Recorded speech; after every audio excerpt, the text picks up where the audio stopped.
పుస్తకానికి సంబంధించి రచయిత మా దగ్గర రాలేదు, కానీ మల్లికార్జునరావు గారు విశాలందరూ వేస్తే బాగుంటుందని చెప్పి అతను రిక్వెస్ట్ చేసిన పిలువ ఈ పుస్తకాన్ని ప్రింట్ చేసేయడం జరిగింది. అదేవిధంగా ఈ పుస్తకంలో మనుషుల జీవితాలకు సంబంధించినటువంటి అనేక విధాలైన అంశాలు పొందుపరిచి ఉన్నాయి. వాటికి సంబంధించి గెస్టులు మాట్లాడతారు. ముందుగా ఈ పుస్తకావిష్కరణ బుద్ధప్రసాద్ గారు పుస్తకావిష్కరించవలసిన కోర్సు, తర్వాత కార్యక్రమాలు ఉంటాయి.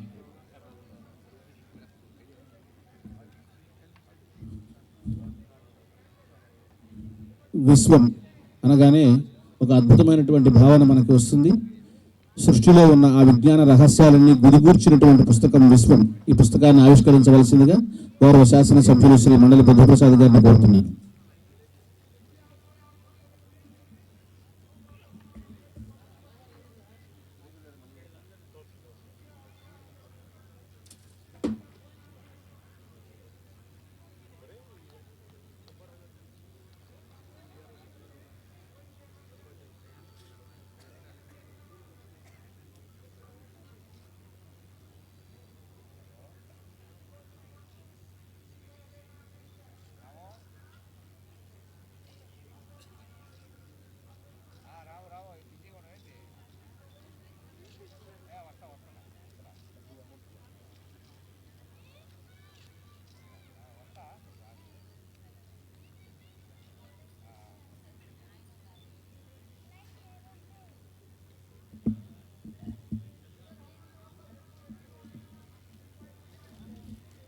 మనందరికీ అలా ఓసారి ఆకాశం వైపు చూడగానే ఏమిటి అనంత విశ్వంలో ఈ నక్షత్రాలు, గ్రహాలు, వాటి గమనాలు, ఎన్నో ఆలోచనలు వస్తాయి.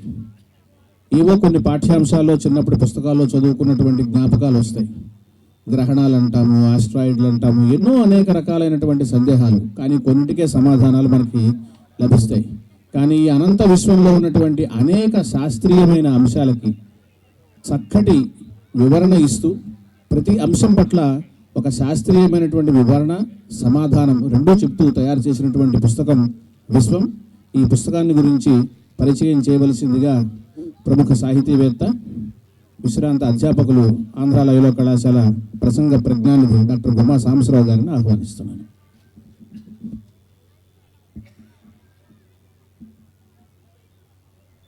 సభకు నమస్కారం.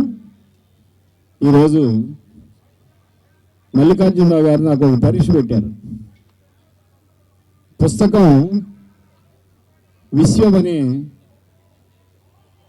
శాస్త్రీయ సంబంధమైనటువంటి అంశం, సాహిత్య సంబంధమైన అంశాలు మాత్రమే తెలిసినటువంటి నాకు ఈ గ్రహాలు, నక్షత్రాలు, ఆకాశం ఇలాంటి అంశాల మీద రాసినటువంటి పుస్తకాన్ని గురించి మాట్లాడమన్నారు. ఈ పుస్తకాన్ని రాసిన వారు గంటా సత్యకుమార్ గారు. వారు కూడా ఒక ప్రత్యేకత ఏంటంటే, వారేమో జంతు శాస్త్ర అధ్యాపకులుగా పదవీ విరమణ చేశారు. అంటే జీవశాస్త్రాన్ని చదువుకున్నటువంటి ఆ మాస్టారు, ఆయన ప్రత్యేకమైన అభిరుచితో ఈ ఖగోళ శాస్త్ర సంబంధమైనటువంటి అంశాల మీద సంపూర్ణమైనటువంటి అవగాహనని ఏర్పాటు చేసుకోవటమే కాదు, దానికి అక్షర రూపాన్ని కల్పించారు. ఒక విశిష్టమైనటువంటి గ్రంథాన్ని రూపొందించి దాని పేరు విశ్వం అని పెట్టారు. అంటే విశ్వం అనేటువంటి శబ్దానికి మనకి భూమి అనే అర్థం ఉన్నది, లోకం అనే అర్థం ఉన్నది, సమస్తము అనే అర్థం కూడా ఉన్నది. అంటే ఈ లోకానికి సంబంధించిన సమస్తమైనటువంటి అంశాలని కూడా గంటా సత్యకుమార్ గారు ఈ పుస్తకంలో చాలా చక్కగా తెలియజేశారు.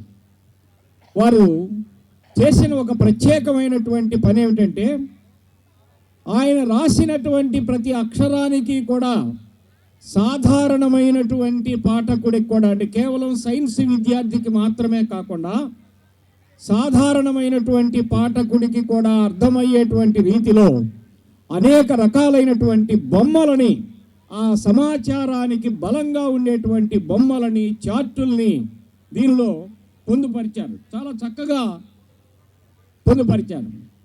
అందులో సాధారణంగా అధ్యాపకులైతే పాఠాలు చెప్తూ ఆ అంశాల మీద ప్రత్యేకమైనటువంటి అవగాహనని కలిగి ఉంటారు.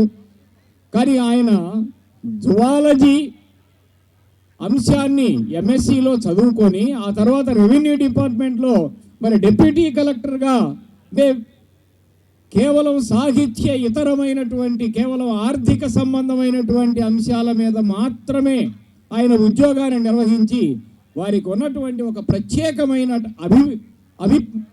రుచితో, ఆ అభిరుచి వలన ఈ పుస్తకాన్ని రాయగలిగారు. నాకు చాలా ఆశ్చర్యం వేసింది. అంటే ఒక జీవశాస్త్రం చదువుకున్నటువంటి వ్యక్తి, ఒక ఉద్యోగి ఈ విషయాన్ని గురించి ఎలా తెలియజేశారు అంటే, ఆయన మామూలుగా ఇంటర్మీడియట్ చదివేటప్పుడు బయాలజీ, ఫిజిక్స్, కెమిస్ట్రీ అన్నీ చదువుతారు. కానీ ఆ చదివినటువంటి ఆ జ్ఞానాన్ని వదిలిపెట్టకుండా దానికి పరంపరగా కొనసాగించారు. అందువలనే ఆయన అనేక రకాలైనటువంటి ఆయనకి ఉత్సాహం ఏమిటంటే ఖగోళ శాస్త్రాన్ని ఆయన ఇష్టంగా చదవటం. ఉద్యోగం కోసం లేకపోతే డిగ్రీ కోసం ఆయన జంతుశాస్త్రాన్ని చదివినా ఖగోళ శాస్త్రం అసలు ఖ అనే ఒక అక్షరానికే సంస్కృతంలో ఆకాశం అని అర్థం. ఖగోళం అంటే ఆకాశ గోళాన్ని గురించి తెలియజేసేటువంటి శాస్త్రం ఇది. అంతేకాకుండా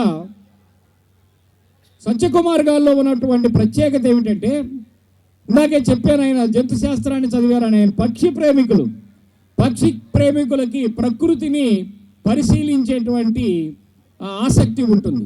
అలా ఆ ఆసక్తిని పెంచుకొని, అంతేకాకుండా ఆయన సంగీత ప్రియులు కూడా. సంగీతాన్ని అంటే ఒక రసహృదయం కలిగినటువంటి వ్యక్తి ఈ పుస్తకాన్ని రచించడం చాలా అభినందనీయమైనటువంటి అంశం.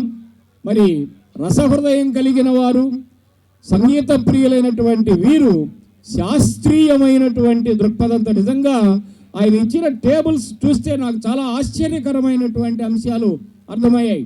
అంటే ఈ రోజుల్లో మనం ఈ గ్రహాలు లేకపోతే జాతకాలు, జ్యోతిషులు ఇలాంటి వాళ్ళు తెలియజేసేటువంటివన్నీ కూడా పచ్చి అబద్ధాలు అని చెప్పి నిరూపించారు ఆయన శాస్త్రీయమైనటువంటి దృక్పథంతో. ఎందుకంటే ఆయన అంటే ఆ పుస్తకం మొత్తాన్ని కూడా 3 భాగాలుగా విభజించారు.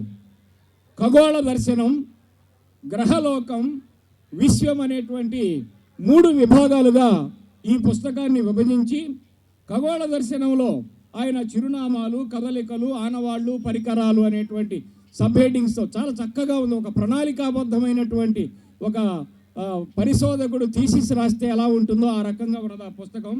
అలాగే గ్రహలోకంలో అసలు గ్రహం అంటే ఏమిటి, దాని పుట్టుకలు ఏమున్నాయి, వాటిని ఇంతవరకు కూడా ఎవరెవరు ఎలాంటి అధ్యయనం చేశారు అని దానికి సంబంధించినటువంటి గ్రహాల పేర్లన్నీ కూడా ఇచ్చి వాటికి విశేషాలన్నింటినీ కూడా చాలా చక్కగా ఒక సాధారణమైన పాఠకుడికి అర్థమయ్యే రీతిలో తెలియజేశారు.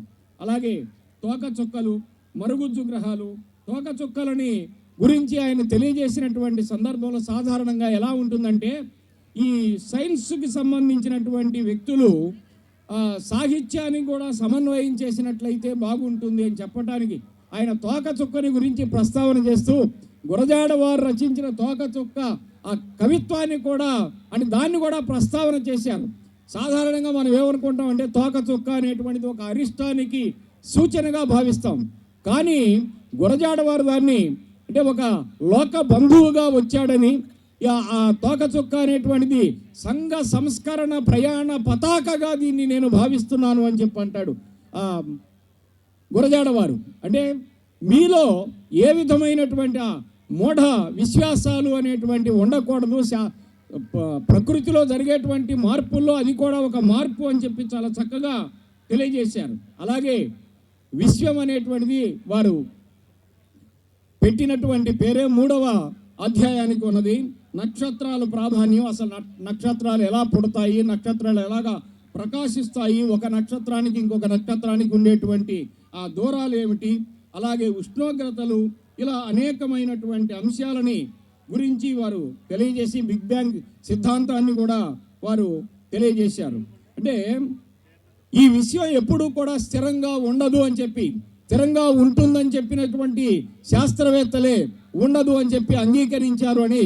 అంటే విషయం ఎప్పుడూ కూడా పరిణామమైనటువంటి రీతిలోనే ఉంటుంది అని చెప్పి ఆయన 5 రకాలుగా దానిని విభజన చేశారు.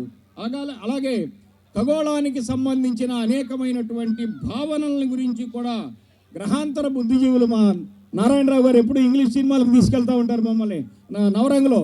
ఆ గ్రహాంతర వాసుల గురించి నాకు వారి చదువుతుంటే అవే గుర్తొచ్చాయి.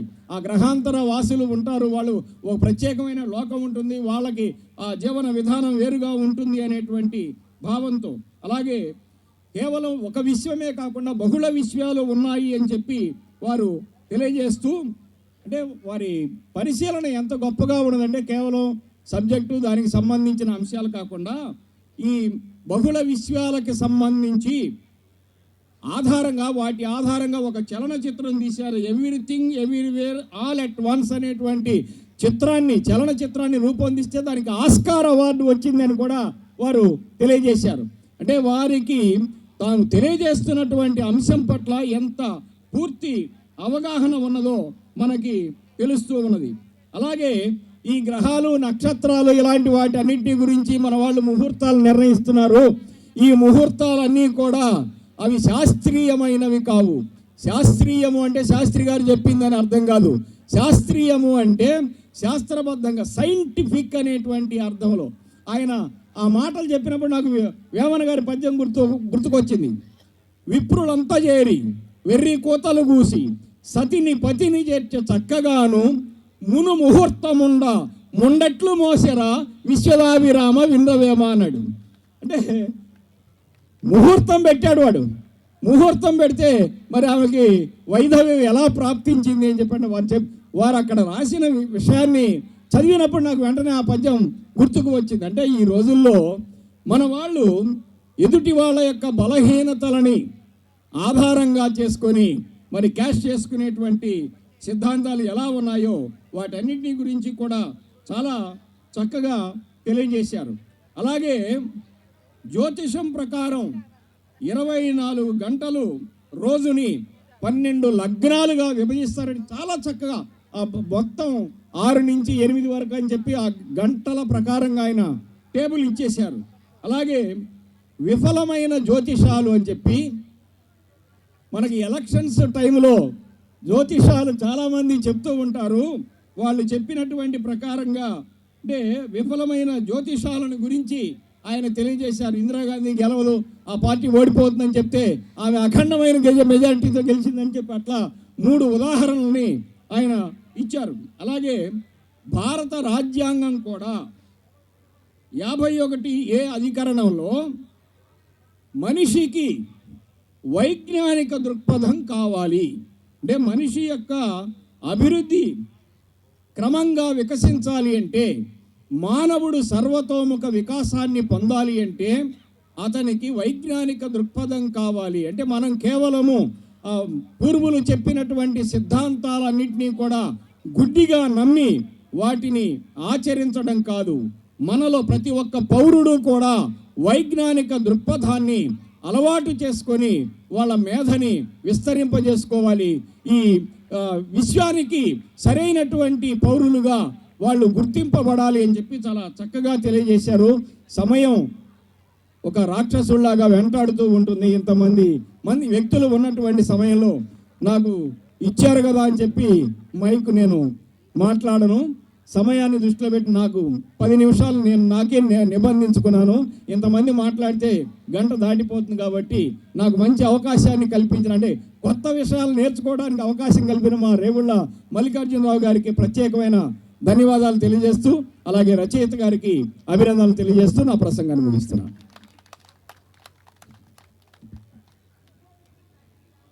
కొండ అద్దంలో చిన్నగానే కనిపిస్తుంది అన్నట్టుగా ఈ అనంత విశ్వం గురించి రాసినటువంటి విశ్వం పుస్తక సమాచారాన్ని, అందులో ఉన్నటువంటి విలువైన విశేషాలని సంక్షిప్తంగా సమయాన్ని బట్టి మనకు అందించారు శ్రీ గుమ్మా సాంబశివరావు గారు. వారికి ధన్యవాదాలు తెలియజేస్తూ, శ్రీ రేగుళ్ల మల్లికార్జునరావు గారు, సంచాలకులు భాషా సాంస్కృతిక శాఖ, వారు మాట్లాడతారు. తర్వాత దానికి ముందుగా శ్రీ గంటా రాంప్రసాద్ బాబు గారు, retired lecturer, ANR college Gudivada, వారిని మాట్లాడవలసిందిగా ఆహ్వానిస్తున్నాను.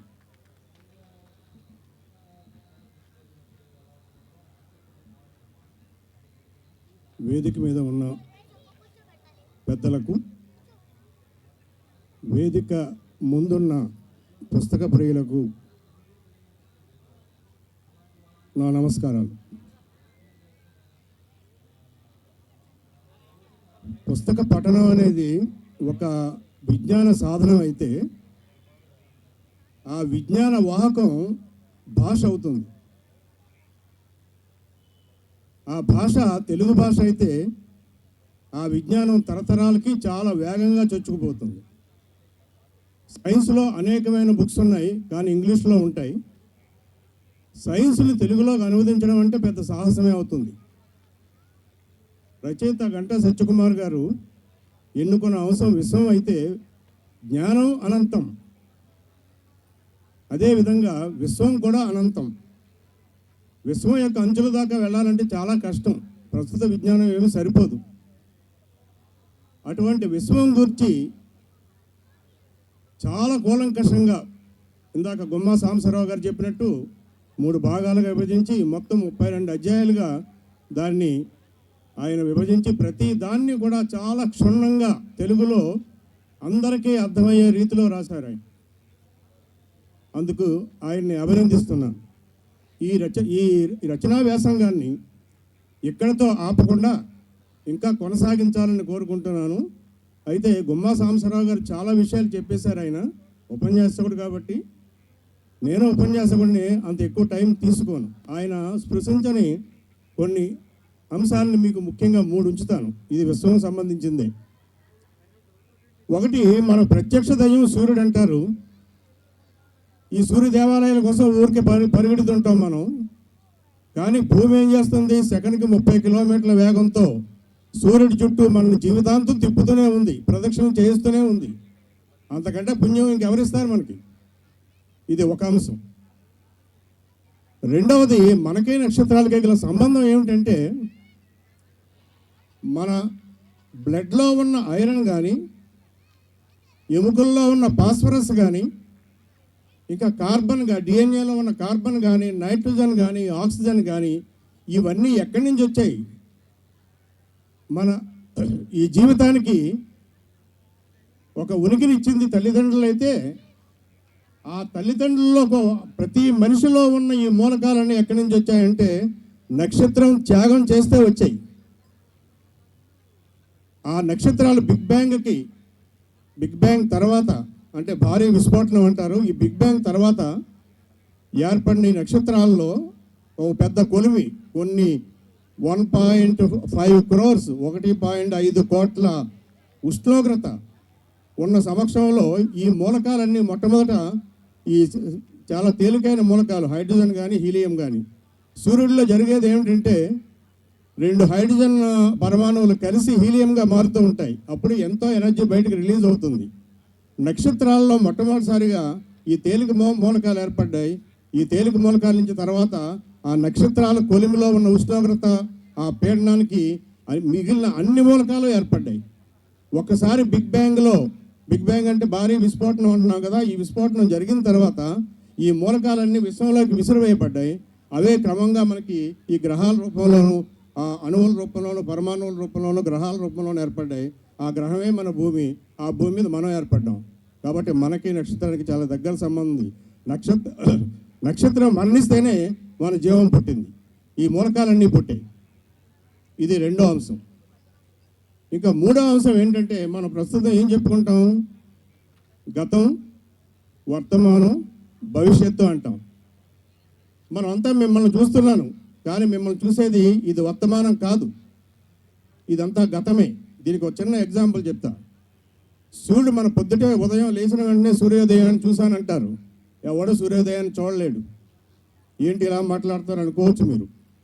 సూర్యుడి నుంచి బయలుదేరిన కాంతి కిరణం 8 నిమిషాల 20 సెకండ్లకి కానీ మన కంటి రెటీనాలో తాకదు. అంటే మనం చూసే సూర్యుడు 8 నిమిషాల 20 సెకండ్ల వెనకవాడు. మీరు ఏ సమయంలో చూసినా సరే సూర్యుడిని మీరు చూసేది కేవలం గతంలో ఉన్న సూర్యుడిని తప్ప ప్రజెంట్గా ఉన్న సూర్యుడిని కాదు. కాబట్టి మనం గతంలోనే జీవిస్తున్నాం. మిమ్మల్ని చూస్తున్నాను, ఇక్కడ ఉన్న పెద్దలందరినీ చూస్తున్నానంటే అక్కడ కాంతి కిరణం పడి అక్కడి నుంచి నా కంటి యొక్క రెటీనాలకి రావడానికి కొన్ని మైక్రో సెకండ్లు పడుతుంది. దాన్ని మా మెదడు ఏం చేస్తుంది అంటే ప్రాసెస్ చేస్తుంది. ఆ ప్రాసెస్ చేయడానికి ఇంకొక 13 మైక్రో సెకండ్లు పడుతుంది. అంటే మనం అంతా కూడా గతంలోనే బతుకుతున్నాం కానీ వర్తమానంలో కానీ భవిష్యత్తులో కానీ కాదు. ఇది 3వ అంశం. ఇన్ని ఉన్నాయి, ఇన్ని అద్భుతాలు మనం ఈ పుస్తకం చదివితే ఈ అద్భుతాలన్నింటికి మనకు అర్థమవుతుంది, అవగాహనకు వస్తుంది. సైన్స్ని తెలుగులో రాయడం అనేది చాలా సాహసమే. నేను చూశాను పుస్తకాన్ని, ప్రతిదీ కూడా ఎంతో కూలంకషంగా, ముఖ్యంగా విద్యార్థులకి అయితే కొంత సైన్స్ బ్యాక్గ్రౌండ్ ఉంటే దీన్ని అర్థం చేసుకోవడం మరింత లోతుగా అర్థం చేసుకోవడానికి అవకాశం ఉంటుంది. ఇంకా ఎక్కువగా మాట్లాడదలుచుకోలేదు. నాకు ఈ అవకాశాన్ని ఇచ్చిన పెద్దలకి మీకు అందరికి కూడా నా ధన్యవాదాలు చెప్తూ ముగిస్తున్నాను.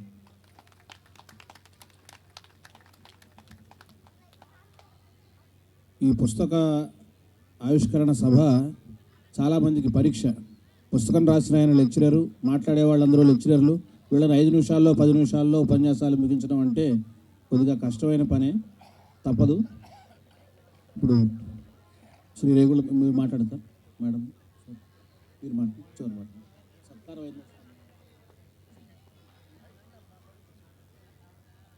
భాషా సాంస్కృతిక శాఖ సంచాలకులు శ్రీ రేగుళ్ల మల్లికార్జునరావు గారిని మాట్లాడాల్సిందిగా ఆహ్వానిస్తున్నాను.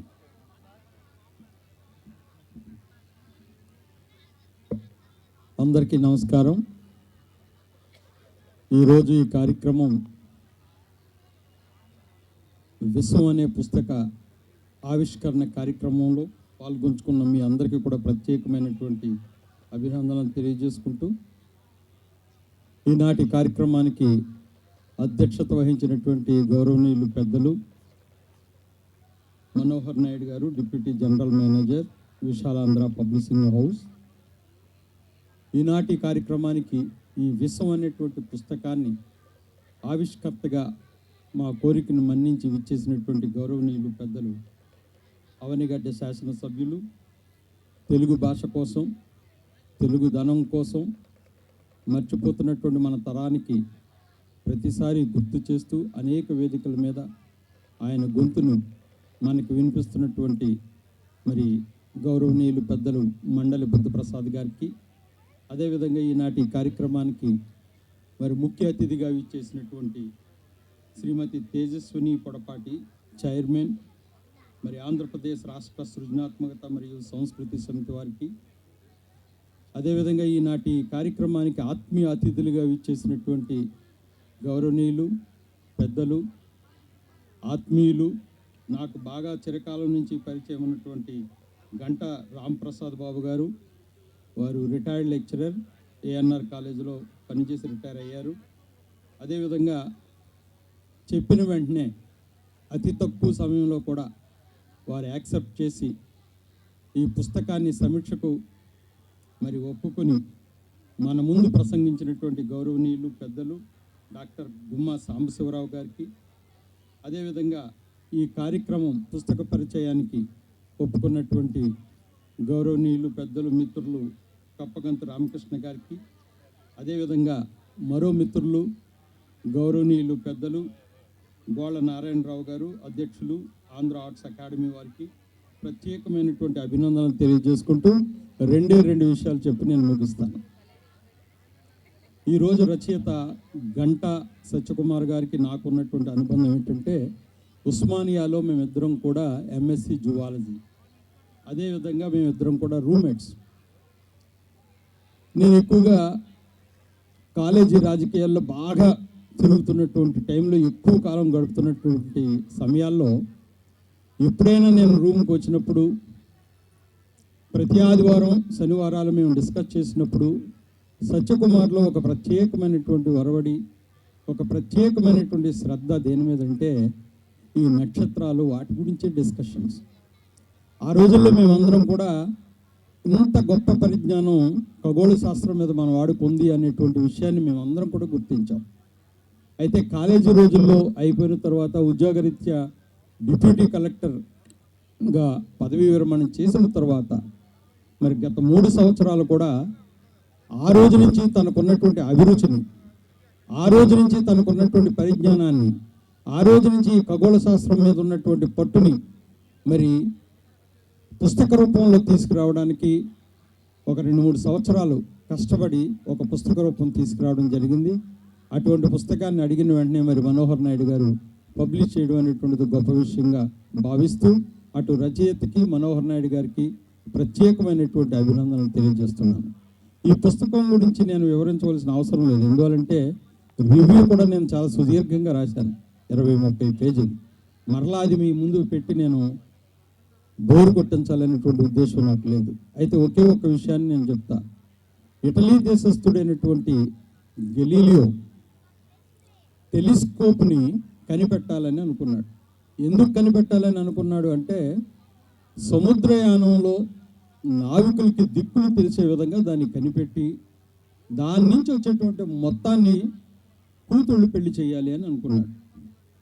ఆ రెండో కార్యక్రమం ఏమైనప్పటికీ కూడా ఆయన టెలిస్కోప్ని కనిపెట్టడం జరిగింది.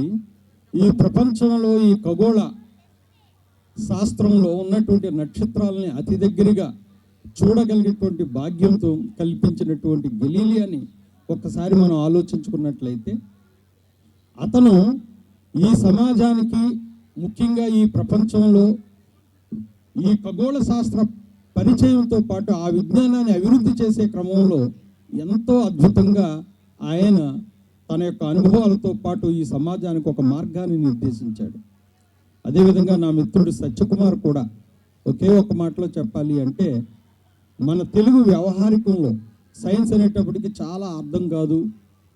ఒక పుస్తకాన్ని సైన్స్లో చదవాలంటే ఎంతో గంభీరతతో చదవాలి, అంతర్లీనంగా ఉన్నటువంటి విషయాలు తెలుసుకోవాలంటే చాలా కష్టమవుతుంది అనేటువంటి పరిస్థితుల్లో మరి మొట్టమొదటిసారిగా వ్యవహారికంలో చాలా సులువుగా అందరికీ అర్థమయ్యేటువంటి విధంగా ఈ పుస్తకాన్ని రాయడం అనేటువంటిది చాలా గొప్ప విషయం.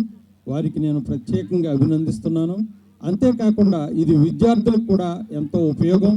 ఈ పుస్తకాన్ని మొత్తం మొదటి నుంచి చివరి వరకు మరి 3 భాగాల్లో చాలా సంక్షిప్తంగా అయినప్పటికీ కూడా అత్యంత విలువైనటువంటి సమాచారంతో క్రోధి చేసి ఈ పుస్తకాన్ని రచించినందుకు వారికి ప్రత్యేకమైనటువంటి అభినందనలు, అదేవిధంగా వారి కుటుంబ సభ్యులు, మిత్రులు అందరికీ కూడా ప్రత్యేకమైనటువంటి అభినందనలు నేను తెలియజేసుకుంటూ ఇంతటితో ముగిస్తున్నాను.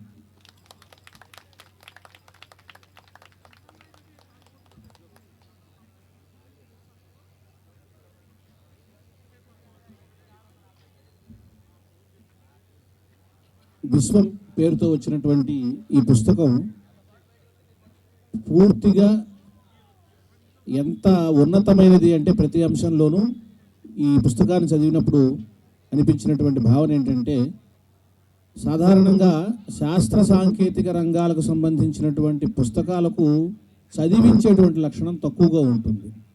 అంటే ప్యూర్లీ టెక్నికల్ కాన్సెప్ట్స్ అవ్వడంతో ఆకట్టుకోవటం అంటే ఇతర ఏ కథా పుస్తకాలు మరొకటో ఆకర్షించినంత తేలికగా ఇవి ఆకర్షించవు.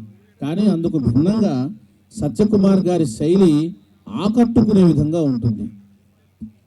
చిక్కనైనటువంటి శాస్త్ర సాంకేతిక అంశాలను కూడా తేలికైన పదాలతో చాలా అర్థవంతంగా మొత్తం సమాచారాన్ని సంక్షిప్తంగా తక్కువ పదాలతో ఎక్కువ వివరణ ఇస్తూ సాగుతుంది ఈ విశ్వం పుస్తకం. అందువల్ల ఈ విశ్వం పుస్తకం చిన్న పిల్లలు అంటే పాఠశాల స్థాయి విద్యార్థుల దగ్గర నుంచి పెద్దవాళ్ల వరకు ప్రతి ఒక్కరికి ఇది కరదీపిక కాగలదు అని చెప్పని ఆశిస్తూ నాటి కార్యక్రమంలో ముఖ్య అతిథి ఆంధ్రప్రదేశ్ రాష్ట్ర సృజనాత్మకత మరియు సంస్కృతి సమితి చైర్పర్సన్ శ్రీమతి తేజస్విని పొడపాటి గారిని మాట్లాడవలసిందిగా ఆహ్వానిస్తున్నాను.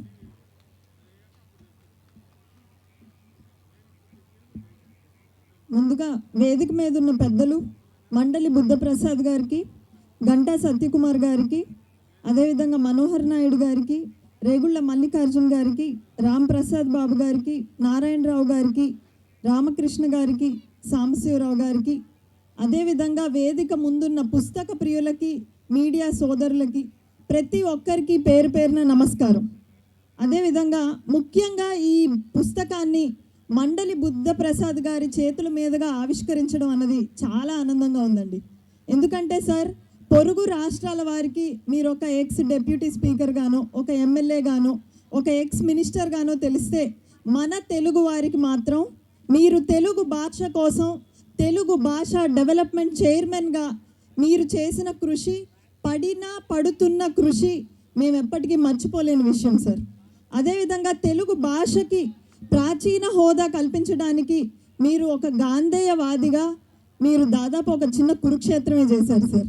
దీనికోసం ప్రతి తెలుగు వారి తరపున మీకు కృతజ్ఞతలు తెలియజేస్తూ, సత్యకుమార్ గారు మీ పుస్తకాన్ని ఎప్పుడైతే బుద్ధప్రసాద్ గారు లాంచ్ చేశారో అప్పుడే ఆ పుస్తకం సక్సెస్ అయిపోయినట్లు లెక్క. ఇంకా దాన్ని ఎవరు ఆపలేరని తెలియజేస్తూ సత్యకుమార్ గారికి ఒకసారి అభినందనలు తెలియజేయాలండి. ఎందుకంటే డెప్యూటీ కలెక్టర్గా సేవలు అందించిన తర్వాత రిటైర్మెంట్ రాగానే కుటుంబంతో గడుపుదాం అనుకుంటారు అందరూ.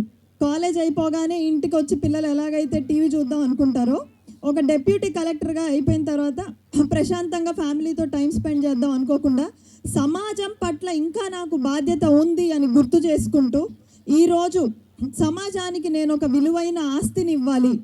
ఆస్తి అంటే చదువుకు మించినది ఏదీ లేదు, అక్షరానికి మించినది ఏదీ లేదు అని నమ్మి, నేటి బాలలే రేపటి పౌరులు అని నమ్ముతూ, వారి కోసం ఇలా విశ్వం అనే ఒక పుస్తకం ద్వారా విశ్వాన్ని మరింత దగ్గర చేస్తూ వారికి ఒక సాంకేతిక విద్యని అందజేయడం అనేది మేమందరం అభినందిస్తున్నాం సార్. మీకు మా అందరి తరపున కృతజ్ఞతలు మరొకసారి తెలియజేస్తున్నాం. అక్షరం అనేది ఎంతో శక్తివంతమైందండి. అక్షరాన్ని గురించిన ప్రస్తావన నారాయణ సూక్తంలో కూడా వచ్చింది. అక్షరం పరం పదం అంటే అక్షరానికి భారతీయ సంస్కృతిలో దైవానికి ఉన్నంత సమానమైన విలువని కల్పించాం మనం. అంటే అక్షర జ్ఞానం ఉన్నవాళ్ళు సాక్షాత్తు దైవ దర్శనం అవుతుంది అన్నంత గొప్పగా మనం పోల్చాం భారతీయ సంస్కృతిలో. అలాంటిది ఈరోజు అక్షరం అంటే క్షరం లేనిది, అంటే నాశనం లేనిది అని అర్థం. అక్షరంతోనే మన భాష మొదలవుతుంది. అక్షరం పుట్టిన తర్వాతే అక్షరం పుట్టిన తర్వాత ఏ విధంగా ప్రవహిస్తుందో, ఏ దిశల్లో పయనిస్తుందో, ఎవరి జ్ఞానం నుండి వర్ధిల్లుతుందో, ఎన్ని మార్పులకు గురవుతుందో మనం చెప్పలేం. అందుకే ప్రజాకవి కాళోజీ నారాయణరావు గారు ఒకప్పుడు చెప్పారండి, అక్షర రూపం దాల్చిన ఒక్క సిరా చుక్క, అక్షర రూపం దాల్చిన ఒక్క సిరా చుక్క 1,00,000 మెదడులకు కదలిక అని. ఎంత గొప్పగా చెప్పారో ఒక్కసారి చూడండి, ఎంత శక్తివంతమైన స్టేట్మెంటో ఒక్కసారి చూడండి. మరి ప్రతి వ్యక్తి జీవితానికి, వారి భవిష్యత్తును కదిలించే శక్తి కేవలం అక్షరానికి, పుస్తకానికే ఉందని నమ్ముతూ, ఒక సామాన్య మానవుణ్ణి మహోన్నతుడిగా మార్చే శక్తి పుస్తకాలకు ఉందని నేను భావిస్తున్నానండి. పుస్తకం ఎప్పుడు తేలిగ్గానే ఉంటుంది, కానీ దాని భావం చాలా బరువుగా ఉంటుందని ఆమె ఆకాశం అనే పుస్తకంలో నేను చదివాను. అదేవిధంగా ప్రపంచంలో అత్యంత ప్రాచీన నాగరికత ఉన్నది మన భారతీయ వ్యవస్థలో. ఒకప్పుడు వేదాలతో మొదలయ్యి తర్వాత గ్రంథాలు, తర్వాత పుస్తకాలు ప్రచురణలోకి వచ్చాయి. ఈరోజు తాళపత్రాలు కాగిత రూపంలోకి మారినా కూడా భారతీయ సాహిత్య సంపద తెలుగువారి వికాసానికి, తెలుగువారికి ఎంతోమంది మేధావులు ఇవ్వడానికి తోడ్పడింది అనడం అక్షరాల నిజం. కానీ మీ అందరికీ ఆశ్చర్యం వేసే విషయం నేను ఒకటి తెలియజేయాలనుకుంటున్నా. మన తొలి తెలుగు పుస్తక ప్రచురణ భారతదేశంలో జరగలేదండి. ఆశ్చర్యంగా ఉందా? ఆంధ్రప్రదేశ్, తెలంగాణ పక్కన పెట్టండి, కనీసం భారతదేశంలో కూడా జరగలేదు. 100 జ్ఞాన వచనాలు అనేది మన తొలి తెలుగు పుస్తకం. దాని ప్రచురణ జర్మన్ దేశంలోని హతి అనే ఒక చిన్న కుగ్రామంలో బెంజిమన్ అనే ఒక క్రైస్తవ మత పెద్ద దాన్ని ప్రచురించారు. ఆనాటి ఆ పుస్తకం నుండి నేటి విశ్వం వరకు తెలుగు ప్రజలు పుస్తకాన్ని, అక్షరాన్ని ఎంత ఆదరిస్తారో ఈరోజు మీరు ఈ పుస్తక ప్రదర్శన చూస్తేనే మీకు అర్థమవుతుంది. ఇక మన విశ్వం పుస్తకానికి వస్తే, ఎంతో అందమైన తెలుగు భాషలో సత్యకుమార్ గారు దీన్ని రచించడం అనేది చాలా ఆనందంగా ఉంది. దీనివల్ల ప్రతి తెలుగు విద్యార్థికి విశ్వాన్ని మరింత దగ్గరగా చేశారు సార్ మీరు. వారందరికీ అర్థం కాని ఎన్నో సైంటిఫిక్ విషయాలు మీరు అత్యంత ఈజీగా అర్థమయ్యే విధంగా మీరు మార్చగలిగారు. అంతేకాకుండా ఈ పుస్తకం వినగానే నాకు ముందుగా ఆసక్తి ఎందుకు కలిగిందంటే, అందరం అంటాం ఏదైనా అర్థం కాకపోతే ఇదేమన్నా రాకెట్ సైన్సా అంటాం, అవునా కాదా? ఇదేమన్నా రాకెట్ సైన్సా అంటాం. అంటే అంత కష్టమైన సబ్జెక్ట్ యూనివర్స్ అంటేనే అంత కష్టమైన సబ్జెక్ట్. దాన్ని ఈ జనరేషన్కి ఒక సామాన్య విద్యార్థికి అర్థమయ్యేలా చేయడం అన్నది నాకు చాలా ఆసక్తి కలిగించింది. అందుకనే నేను వెంటనే మల్లికార్జున్ గారు ఎప్పుడైతే ఇది చెప్పారో నేను ఖచ్చితంగా వస్తానని తెలియజేయడం కూడా జరిగింది. లక్ష్మీ కటాక్షం గురించి నాకు తెలియదు, కానీ నేను ఒకటి బాగా నమ్ముతానండి. సరస్వతి కటాక్షం మాత్రం ప్రతి ఒక్కరికి పేద ధనిక సమానం లేకుండా పేద ధనిక అన్న భేదాలు లేకుండా ప్రతి ఒక్కరికి చదువు, జ్ఞానం, అక్షరం పైన ప్రేమ ఉన్న ప్రతి ఒక్కరికి సరస్వతి కటాక్షం లభిస్తుంది. అది నేను బలంగా నమ్ముతాను. కాబట్టి ఈరోజు మీరు ఏదైతే పుస్తకం రచించారో ఎవరికి తెలుసండి, దీనిపైన ఆసక్తి పెరిగి ఈ పుస్తకం చదవడం వల్ల విశ్వం పైన ఆసక్తి పెరిగి రేపు ఎంతమంది సైంటిస్టులని మనం భారతదేశానికి అందిస్తామో నేను ఖచ్చితంగా దీన్ని గంటాపదంగా చెప్పగలను. ఈ పుస్తకం వల్ల కనీసం కొన్ని వందల మంది విద్యార్థులకి సైన్స్ పైన, సైంటిస్టుల పైన ఆసక్తి పెరుగుతుందని నేను నమ్ముతూ, ఈ మధ్యకాలంలో ఎన్ని ఆన్లైన్ ప్లాట్ఫామ్లు వచ్చినా, ఇన్స్టాగ్రామ్లు, ఫేస్బుక్లు, యూట్యూబ్లు వచ్చినా కూడా అచ్చైన అక్షరం విలువ మాత్రం ఎప్పటికీ తగ్గదు, వాడిపోదు అని తెలియజేస్తూ, దాని విలువ పెరుగుతూనే ఉంటుందని తెలియజేస్తూ, అక్షరాన్ని, పుస్తకాన్ని గౌరవించి ఆదరించే ప్రతి ఒక్కరికి పేరు పేరున నమస్కారం తెలియజేస్తూ, ఇప్పటి వరకు మనం ఆకాశమే హద్దురా అంటాం, ఈ పుస్తకం చదివిన దగ్గర నుంచి విశ్వమే నీ హద్దురా అని తెలియజేసే రోజు వస్తుందని తెలియజేస్తూ, సత్యకుమార్ గారికి మరొక్కసారి అభినందనలు తెలియజేస్తూ, జై తెలుగు తల్లి, బోలో భారత్ మాతాకి జై.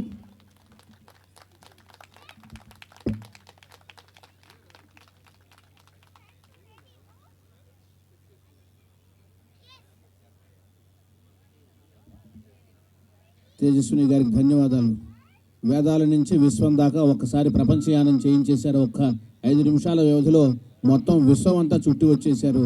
మేడం గారికి ప్రత్యేకంగా ధన్యవాదాలు తెలియజేస్తూ,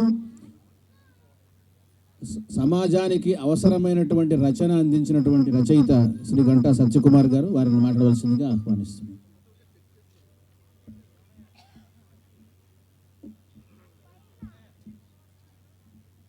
పుస్తకాన్ని ఆవిష్కరించిన గౌరవనీయులు పెద్దలు అవనిగడ్డ శాసనసభ్యులు శ్రీ మండలి బుద్ధప్రసాద్ గారికి, మిగతా వేదిక అలంకరించిన ప్రముఖులందరికీ నా నమస్కారం. వారు ఇచ్చిన అమూల్య సందేశాలకి, అలాగే వారు కురిపించిన ప్రశంసలకు నా ప్రత్యేక మనపూర్వక ధన్యవాదాలు.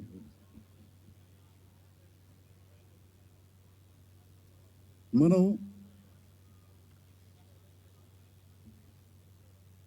ఏ విషయం గురించి అయినా తెలుసుకోవాలంటే కొంత జ్ఞానం కావాలి. ఆ జ్ఞానం ఏదో కొంచెం నాకు 45 ఏళ్ల నా హాబీలో కొద్దిగా అబ్బిందని నేను నమ్ముతున్నాను. దాని ఫలితమే ఈ పుస్తకం. 500 కోట్ల సంవత్సరాల క్రితం భారీ నక్షత్ర గర్భాల్లో తయారైన మూలకాలు ఆ నక్షత్రాలు పేలిపోయినప్పుడు విశ్వంలో వెదజల్లుబడి ఒక సౌర నిహారిక లేదా సౌర మేఘం ఏర్పడిందండి. దాని నుంచే మన సూర్యుడు, మన గ్రహాలు, సకల జీవులతో పాటు మన దేహాలు ఉనికిలోకి వచ్చాయి. అలాంటి నక్షత్రాల పరిశీలన, వాటికి జన్మనిచ్చిన విశ్వం యొక్క ఆవిర్భావం గురించి తెలుసుకోవడం కంటే గొప్ప అధ్యయనం ఏముంటుంది. అందుకనే దీన్ని ఒక హాబీగా అందరికీ అలవాటు చేద్దామని ఉద్దేశంతో దీన్ని ఒక లక్ష్యంగా రాశాను నేను.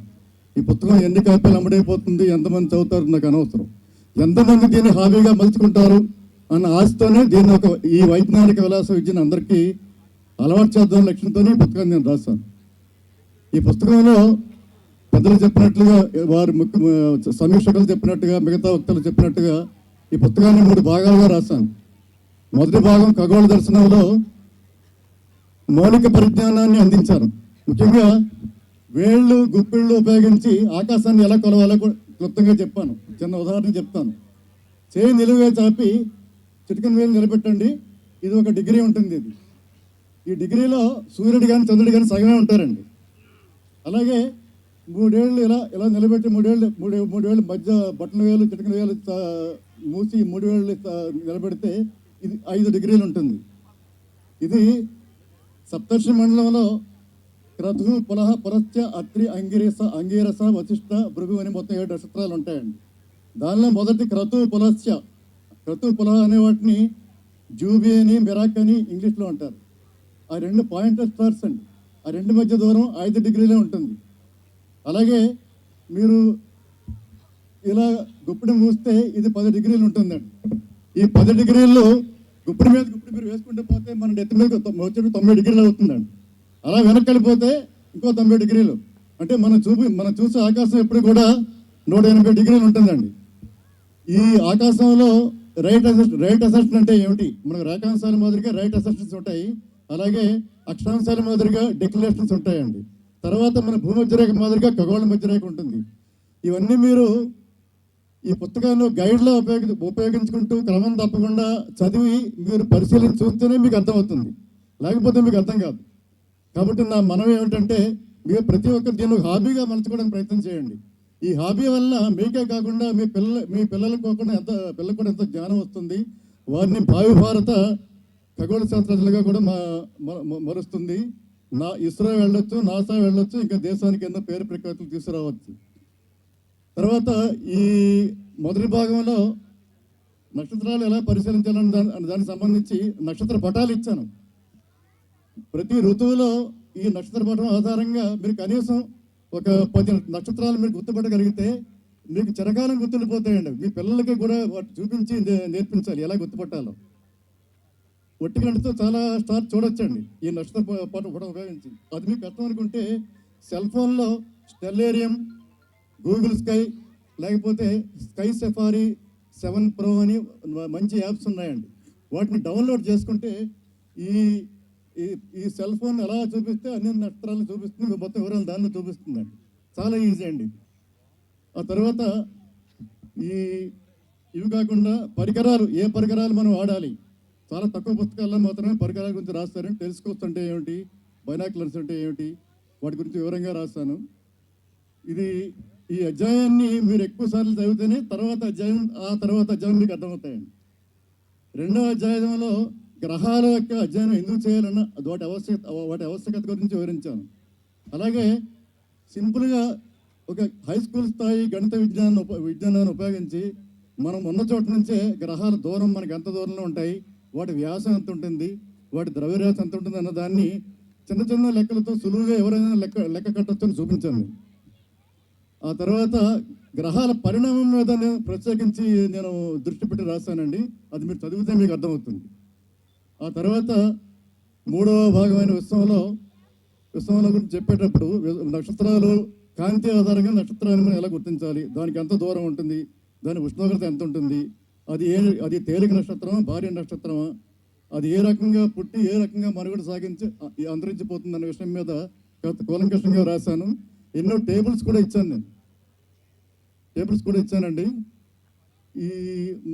ఈ టేబుల్స్ మీరు కరెక్ట్గా అర్థం చేసుకోగలిగితే చాలా తొందరగా అర్థం చేసుకోగలుగుతాం. 1 వారం రోజుల్లోనే మీకు అవగాహన వచ్చేస్తుంది. ఆ తర్వాత మనం 1380 కోట్ల సంవత్సరాలు వెనకెళ్ళిపోతే ప్రస్తుతం మన విశ్వం 93 బిలియన్ల కాంతి సంవత్సరాల వరకు విస్తరించి ఉందండి. ఈ విశ్వం అంతా కూడా 1380 కోట్ల ఏళ్ల క్రితం అత్యంత కనిష్ట పరిమాణం అంటే 10⁻32 అంటే ప్లాంక్ లెంత్ అంటారు. అంత అత్యంత కనిష్ట పరిమాణం ఉన్న విశ్వం సూక్ష్మం వికసించి స్థూలం అయ్యింది. తొలి సెకండ్లో కోట్ల వంద కాలంలోనే తర్వాత విశ్వం ఉనికిలోకి రావడానికి అవసరమైన కీలకమైన సంఘటనలన్నీ జరిగిపోయాయండి. ఆ వివరాలన్నీ మీరు చదివి తెలుసుకోండి. ఈ పుస్తకాన్ని మీరు మళ్ళీ చదవండి, గైడ్లో చదవండి. పుస్తకం చదివేసి పక్కన పెడితే మీకు అర్థం కాదు, మర్చిపోతారు మొత్తం అంతా. గైడ్లో చదవండి, మీ పిల్లలతో చదివించండి, మీకు తెలిసిన బంధుమిత్రులకు సిఫార్సు చేయండి. మీరు ఖరీదైన మొబైల్ కొంటారు, ఎలక్ట్రానిక్ పరికరాలు కొంటారు, పెద్ద పెద్ద వాహనాలు కొంటారు, ఒక 5,000 పెట్టి ఒక బైనాక్యులర్స్ కొనండి. మనకు 24 లక్షల కాంతి సంవత్సరాల దూరం ఉన్న ఆండ్రోమేడా గెలాక్సీ మీరు చూడగలుగుతారు. అలాగే ఎన్నో ఖగోళ వస్తువులు చూడగలుగుతారు. అలాగే ఒక 30,000 పెట్టి టెలిస్కోప్ కొంటే మీరు ఇంకా చూడందంటూ ఉండదండి. మనం చంద్రుడిని రాకెట్ మీద దిగుతుంది, చంద్రుడు ఎలా ఉంటాడో అలా కనిపిస్తారు మీకు బేలాలతోనూ సముద్రాలతోనూ. అలాగే గురుగ్రహాన్ని 4 చందమామలతో దగ్గరగా చూడవచ్చు. శనిగ్రహం మనకి వలయాలతో బిందు చేస్తే శనిగ్రహాన్ని మీరు ఈ టెలిస్కోప్లో చూడవచ్చు. ఇంకా 100,000 కాంతి సంవత్సరాల దూరంలో ఉన్న గెలాక్సీని మీరు చూడగలుగుతారు. నా విన్నపం ఏంటంటే దీన్ని ఒక హాబీగా మలుచుకోవడం ప్రయత్నం చేయండి. అలా అయితేనే ఈ పుస్తకం యొక్క దీనికి ఒక సార్థకత లభిస్తుందండి. ఎందుకంటే నేను ఎక్కువ చెప్పను, పెద్దలు నేను రచయిత రాయడం రాస్తాను కానీ పెద్ద ఒక్కనేం కాదు, నాకు తెలిసింది మీకు చెప్పగలిగాను. నాకు ఈ అవకాశాన్ని ఇచ్చిన ఈ ప్రచురణకర్తలు, అలాగే ఈ ఈ పుస్తక రచనలో అన్ని దశల్లో నాకు వెన్నంటి, నాకు వెనుముకగా నిలిచిన భాషా సాంస్కృతిక సంచాలకులు శ్రీ రేగుళ్ళ మల్లికార్జునరావు గారికి నా ప్రత్యేక ధన్యవాదాలు తెలియజేసుకుంటున్నాను. అలాగే ఈ పుస్తకం మీద పరిచయం చేసిన శ్రీ కె రామకృష్ణ గారికి, చక్కని సమీక్ష చేసిన శ్రీ గుమ్మ సాంబశివరావు గారికి, వారి అమూల్యమైన సందేశాన్ని ఇచ్చిన శ్రీమతి పాటపాటి తేజస్విని గారికి, వారి అమూల్యమైన సమయం వెచ్చించి నా పుస్తకాన్ని ఆవిష్కరించిన అవనగడ్డ శాసనసభ్యులు, పెద్దలు, గౌరవనీయులు, సాహితీ అభిమానులు, సాహితీ ప్రియులు శ్రీ బుద్ధప్రసాద్ గారికి నా నమస్కారాలు తెలియజేసుకుంటూ మీ అందరికీ ఈ నూతన సంవత్సరంతో పాటుగా సంక్రాంతి శుభాకాంక్షలు కూడా తెలియజేస్తున్నాను.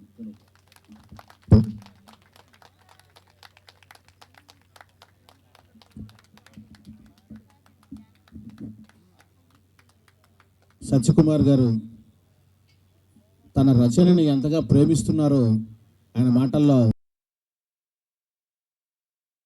ఏదో రచన చేశాము అని కాకుండా ఆ రచన పట్ల అంకిత భావం, దానికి పట్ల ఆయన తీసుకున్నటువంటి శ్రమ, ఈ రచన నుంచి ఆయన ఆకాంక్షిస్తున్నటువంటి ప్రతిఫలం ఈ సమాజం దీన్ని ఆదరించాలి, ఆకళింపు చేసుకోవాలి, అనుసరించాలి. ఈ చక్కటి ఉద్వేగపూరితమైనటువంటి ప్రతిస్పందన రచయిత ఇచ్చారు. మీకు ధన్యవాదాలు తెలియజేస్తూ గోళ్ళ నారాయణరావు గారిని మాట్లాడాల్సిందిగా ఆహ్వానిస్తున్నాను.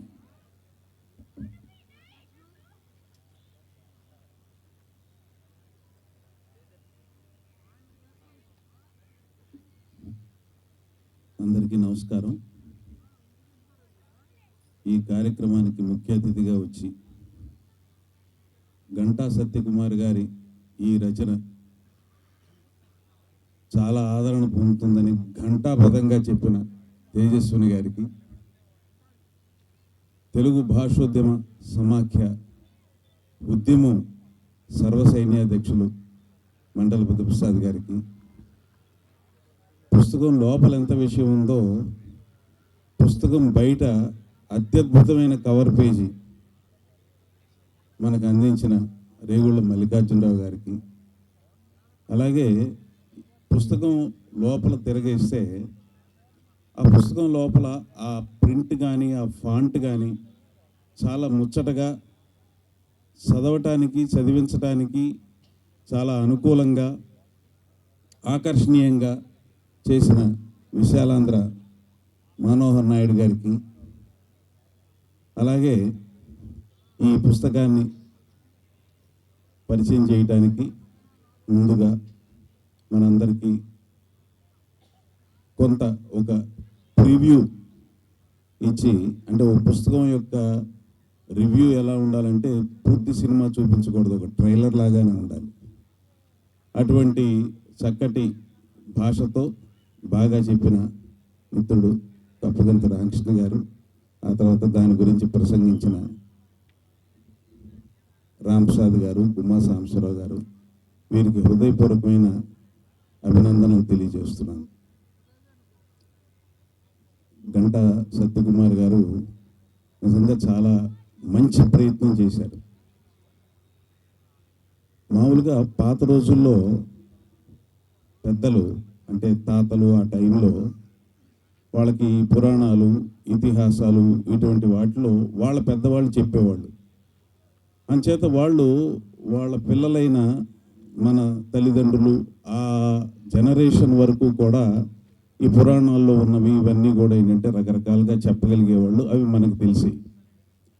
అయితే ఈ రోజున మనం మన పిల్లలకి చెప్పకపోవటం మూలంగా ఆ పిల్లలు వాళ్ళకు కానీ వాళ్ళ పిల్లలకు కానీ ఈ పురాణాలకు సంబంధించి, ఇతిహాసాలకు సంబంధించి దాంట్లో ఉండే ఒక సైంటిఫిక్ టెంపర్మెంట్ గురించి తర్వాత తరాలకి అందకుండా పోతున్న సందర్భంలో, అలాగే సైన్స్నే మనం భవిష్యత్తుకు సంబంధించి పిల్లలకు అందజేయాల్సిన అనివార్యత ఉన్న సమయంలో ఇటువంటి పుస్తకం చాలా ఖచ్చితమైన ప్రయోజనకారిగా ఉంటుందని చెప్పి నేను ఉద్దేశపడుతున్నాను. చాలా అద్భుతంగా మాటల్లో మనం కుదించలేని ఆశ్చర్యంగా ఉంటుంది ఈ విశ్వానికి సంబంధించిన విషయం ఏదైనప్పటికీ కూడా. మన భూమి, ఇతర గ్రహాలు, సూర్యుడు, నక్షత్రాలు, పాలపుంత, ఇదంతా కూడా మన దీని చుట్టూతా ఇది తిరుగుతా ఎక్కడికో ప్రయాణిస్తూ ఉంటుంది. అది కొన్ని వందల వేల లెక్క పెట్టలేనంత వేగంతో అటువంటి విశ్వాలు ఎన్నో ఉన్నాయి. నిజంగా చాలా ఆశ్చర్యం వేస్తుంది. అలాగే ఏంటంటే ఇది ఎప్పుడు మొదలైందో మనకు తెలియదు, కానీ ఎప్పుడు అంతమవుతుందో, మన తర్వాత ఎన్నో తరంలో మనం ఆ విశ్వం యొక్క అంతం చూడాల్సి వస్తుందో, తెలుసుకోవాల్సి వస్తుందో, నిజంగా చాలా భయోత్పాతం కలిగించే విషయాలు కూడా ఉన్నాయి. అయితే ఈ పుస్తకంలో గంటా సత్యకుమార్ గారు ఎంతో సరళమైన భాషలో, నేను ఒక 2-3 దశాబ్దాల క్రితం కొన్ని కుటుంబాలు పరిశీలించినప్పుడు, ఈ భర్త ఏదో ఉద్యోగం చేసేవాడు, భార్య చదువుకున్న పిల్ల కావాలి మాకు. ఎందుకు చదువుకున్న పిల్ల కావాలి? చదువుకున్న పిల్ల అయితే ఏంటంటే పిల్లలకి మ్యాథ్స్, సైన్స్ ఇటువంటివన్నీ కూడా చెబుతుంది. సరే, ఇప్పుడు ఏంటంటే చదువుకున్న పిల్లతో పాటు ఉద్యోగం కూడా ఉన్న పిల్ల. సరే, తరం మారింది, పరిస్థితులు మారినాయి. నిజంగా అటువంటి వాళ్ళు, ఆ తల్లిదండ్రులు వాళ్ళు, ఆ తల్లి ఇంట్లో ఉండి పిల్లలకి ఈ సైన్స్, మ్యాథ్స్ ఇవన్నీ చెప్పి ఆ పిల్లల్ని ఏంటంటే చాలా అద్భుతంగా తయారు చేసేది. ఇప్పుడు ఈ రోజున కాబట్టి ఈ పుస్తకాన్ని కేవలం పిల్లలు మాత్రమే కాకుండా పిల్లల తల్లిదండ్రులు కూడా ఖచ్చితంగా చదవాలి, చదివి వాళ్ళ పిల్లలకి తెలియజేయాలి అని చెప్పి ఈ పుస్తకం యొక్క ఆ ఉద్దేశాన్ని మీరందరూ గుర్తించి ఆ ఉద్దేశాన్ని నిలబెడతారని, అలాగే గంటా సత్యకుమార్ గారికి మరిన్ని ఇటువంటి పుస్తకాలు వెలువరించడానికి ఆ ప్రోత్సాహం అందిస్తారని ఆశిస్తూ ధన్యవాదాలు.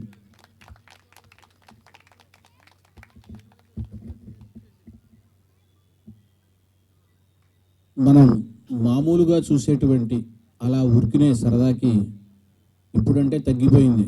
ఆ మధ్యన చాలా కాలం క్రితం ఒక కార్టూన్ వచ్చింది. అందులో పిల్లలు టీవీ చూస్తుంటారు, పెద్దవాళ్ళు వెనకాల ఉంటారు. ఆ పెద్ద ఆయన అంటాడు, I use to enjoy stars in the sky అంటాడు. ఇప్పుడు తరం దృష్టిలో స్టార్స్ అంటే సినిమా హీరోలు, హీరోయిన్లు, వాళ్ళే స్టార్లు. I use to enjoy stars in the sky అన్నాడు.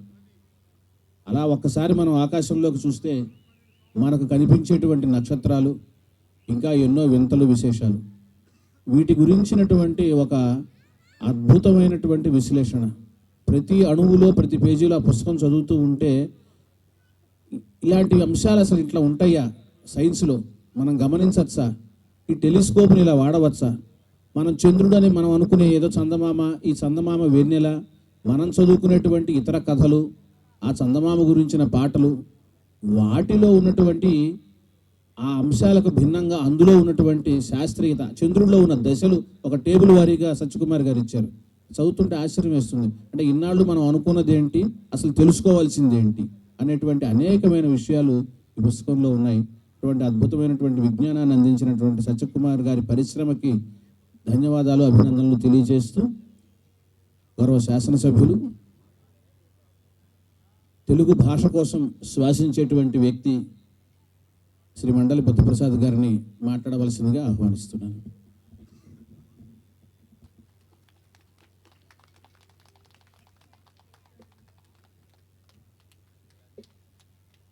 వేదికను అలంకరించిన పెద్దలకు, వేదిక ముందు ఆశీలైన సాహితీ ప్రియులందరికీ కూడా నా హృదయపూర్వక నమస్కారాలు. ఈ రోజున గంటా సత్యకుమార్ గారు రచించిన విశ్వం,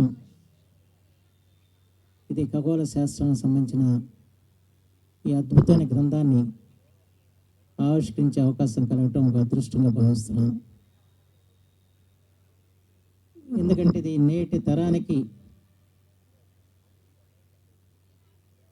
ఒక విశ్వం గురించి విజ్ఞాన సరస్వం వంటి పుస్తకం ఇది. ఈ ఖగోళ శాస్త్రానికి సంబంధించి లేకపోతే నక్షత్రాల గురించి, గ్రహాల గురించి అనేక పుస్తకాలు వచ్చి ఉండొచ్చు. కానీ ఒక శాస్త్రీయ దృక్పథంతో సులువైన భాషలో అందరికీ అర్థమయ్యే రీతిలో రచించబడ్డ పుస్తకం మాత్రం ఈ విశ్వం అని చెప్పి మాత్రం మీ అందరికి మనం చేస్తున్నాను. సహజంగా ఈ నక్షత్రాలు, ఈ గ్రహాలతో మూఢనమ్మకాలను పెంచే ప్రయత్నం చాలా పెద్ద ఎత్తున దేశంలో జరిగిన సంగతి అందరికీ తెలిసిన విషయం. కానీ ఈ పుస్తకం ఆ దృష్టిలో కాకుండా ఒక శాస్త్రీయ దృక్పథంతో రచించబడ్డ చక్కటి పుస్తకం విశ్వం. ఎందుకంటే దీని గురించి మూఢనమ్మకాలని ఏ విధంగా పెంచి పోషిస్తున్న తరుణంలో ఈ పుస్తకం చదివితే ఒక శాస్త్రీయమైన దృక్పథం మనందరికి కూడా అలవడుతుందని చెప్పి నేను భావిస్తున్నాను. ప్రత్యేకించి మా చిన్నప్పుడు నాకు బాగా ప్రభావితమైన విషయం ఏంటంటే, మేము అప్పుడు ఆరు బయట పడుకునేవాళ్ళం. మా అమ్మమ్మ పక్కన పడుకుంటే మా అమ్మమ్మ ఈ నక్షత్రాల గురించి చెప్తూ ఉండేది, చూపిస్తూ ఉండేది. పలానా నక్షత్రం చెప్తూ ఉండేది. ఆమె ఏం చదువుకోవాలి. కానీ ఆ రోజుల్లో అందరికీ కూడా ఒక నక్షత్రాల మీద ఒక పరిజ్ఞానం ఉండేది. వాటి గురించి పిల్లలకి చెప్పి వాళ్ళకు కూడా జ్ఞానాన్ని పెంచాలని చెప్పి ప్రయత్నం చేసాం. ఎందుకంటే మన పల్లెటూరులో మెయిన్గా ప్రధానంగా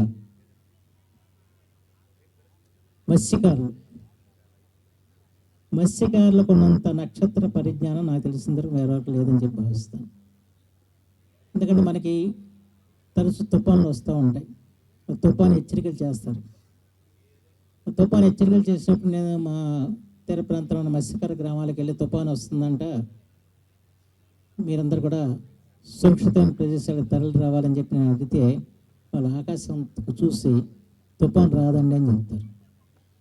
అక్కడ నక్షత్రాలు ఏదో గూడు కట్టుకుంటాయి, అలా లేదు ఇక్కడ అని చేత తుఫాను రాదని చెప్తారు.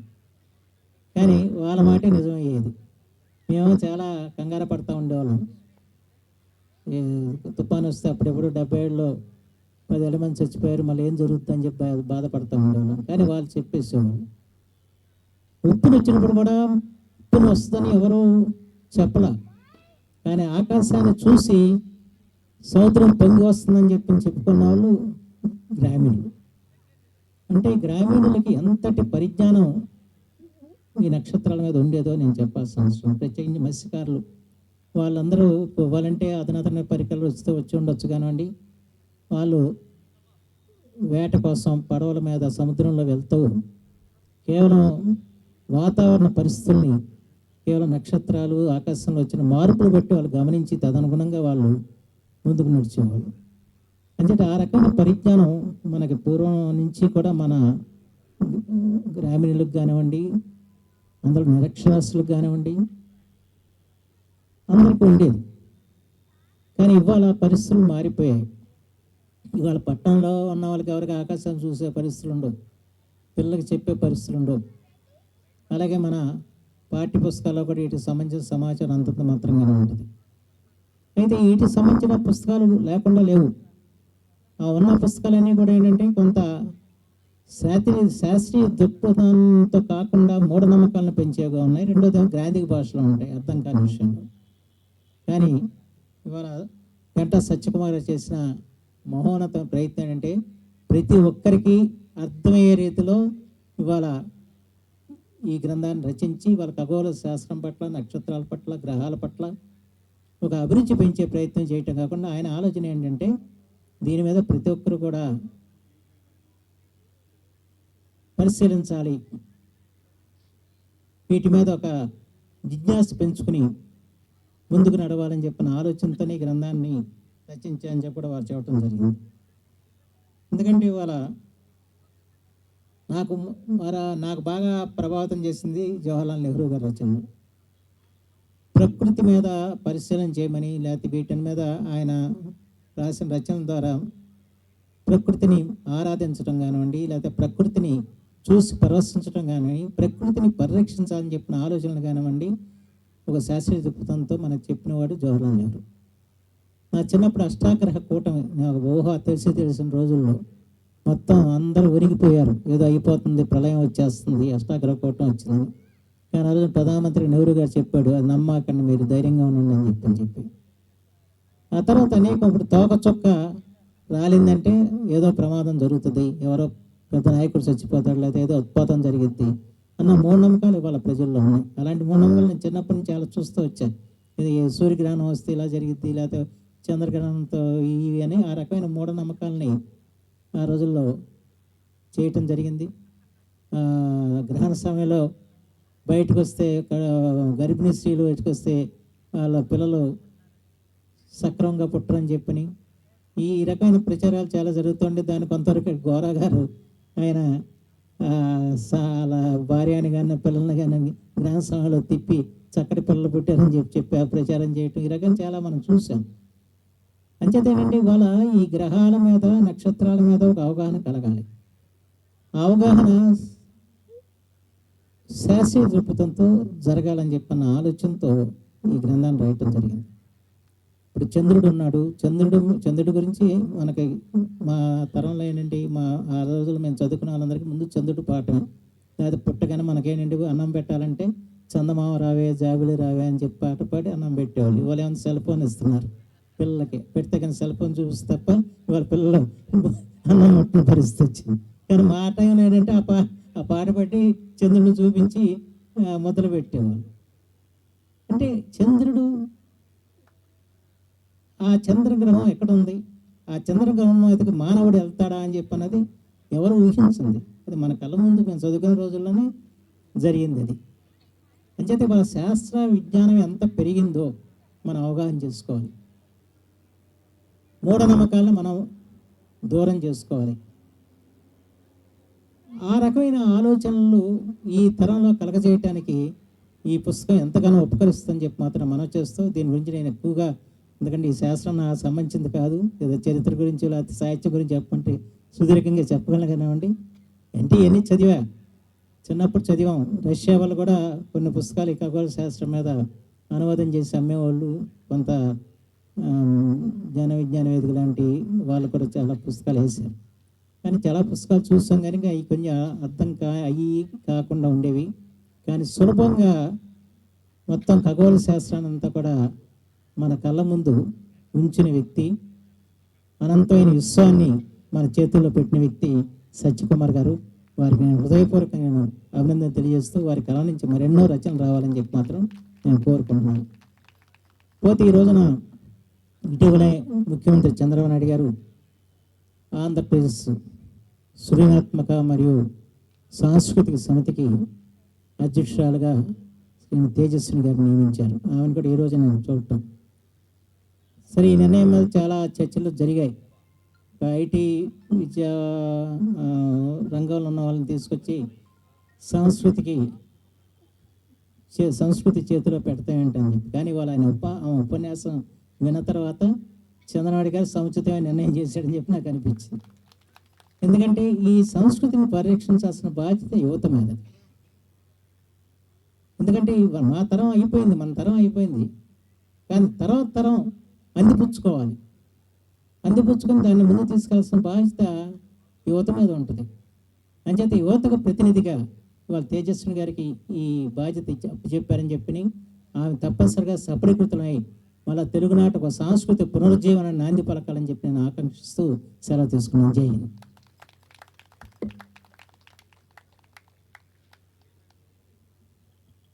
ధన్యవాదాలు సార్.